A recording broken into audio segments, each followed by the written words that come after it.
ಅರ್ಕಲ್ಗೂಡು ಪಟ್ಟಣ ಪಂಚಾಯಿತಿ ನೂತನ ಅಧ್ಯಕ್ಷರಾಗಿ ಪ್ರದೀಪ್ ಕುಮಾರ್ ಮತ್ತು ಉಪಾಧ್ಯಕ್ಷರಾಗಿ ಸುಭಾನ್ ಶರೀಫ್ ಆಯ್ಕೆಯಾಗಿದ್ದಾರೆ ಎಂದು ತಹಶೀಲ್ದಾರ್ ಹಾಗೂ ಚುನಾವಣೆ ಅಧಿಕಾರಿಯಾದ ಸೌಮ್ಯ ಘೋಷಿಸಿದರು.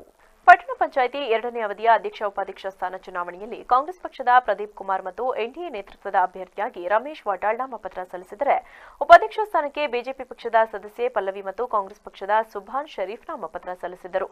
ಪಟ್ಟಣ ಪಂಚಾಯಿತಿ ಸದಸ್ಯರು 17 ಸಂಖ್ಯೆ ಬಲ ಹೊಂದಿದ್ದು ನಾಮಪತ್ರ ಹಿಂಪಡೆಯುವ ವೇಳೆ ಮುಗಿದ ಹಿನ್ನೆಲೆಯಲ್ಲಿ ಚುನಾವಣೆ ಪ್ರಕ್ರಿಯೆ ನಡೆಸಿದ ಚುನಾವಣೆ ಅಧಿಕಾರಿ ಕೈ ಎತ್ತುವ ಮೂಲಕ ಮತ ನೀಡಲು ಸೂಚಿಸಿದರು. ಪಟ್ಟಣ ಪಂಚಾಯಿತಿ ಇತಿಹಾಸದಲ್ಲಿ ಇದೇ ಮೊದಲ ಬಾರಿಗೆ ಲೋಕಸಭಾ ಸದಸ್ಯರು ಮತ್ತು ಶಾಸಕರು ಪಾಲ್ಗೊಂಡು ಮತ ಚಲಾಯಿಸಿದರು. ಕಾಂಗ್ರೆಸ್ ಪಕ್ಷದ ಅಭ್ಯರ್ಥಿ ಪ್ರದೀಪ್ ಕುಮಾರ್ಗೆ 10 ಮತ ಹಾಗೂ ಎನ್ಡಿಎ ಅಭ್ಯರ್ಥಿ ರಮೇಶ್ ವಾಟಾಳ್ ಅವರಿಗೆ 9 ಮತ ಬಂದ ಕಾರಣ ಅಧಿಕೃತವಾಗಿ ಕೈ ಅಭ್ಯರ್ಥಿ ಪ್ರದೀಪ್ ಕುಮಾರ್ ಅಧ್ಯಕ್ಷರಾಗಿ ಚುನಾಯಿತರಾದರು.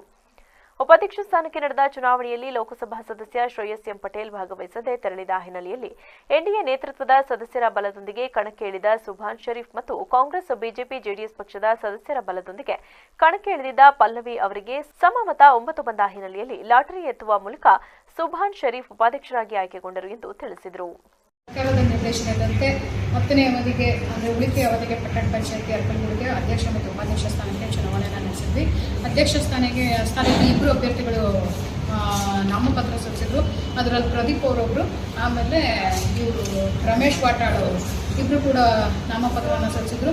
ಅಧ್ಯಕ್ಷ ಸ್ಥಾನಕ್ಕೆ ನಾವು ಚುನಾವಣೆ ನಡೆಸಬೇಕಾಗಿ ಬಂತು.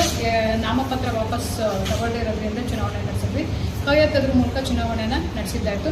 ಅದರಲ್ಲಿ ಬಹುಮತ ಪಡೆದಂತಹ ಮಾನ್ಯ ಪ್ರದೀಪ್ ಅವರು ಅರ್ಕಲ್ಗೂಡು ಪಟ್ಟಣ ಪಂಚಾಯಿತಿ ಅಧ್ಯಕ್ಷ ಸ್ಥಾನಕ್ಕೆ ಅಧ್ಯಕ್ಷರಾಗಿ ಆಯ್ಕೆಯಾಗಿದ್ದರು.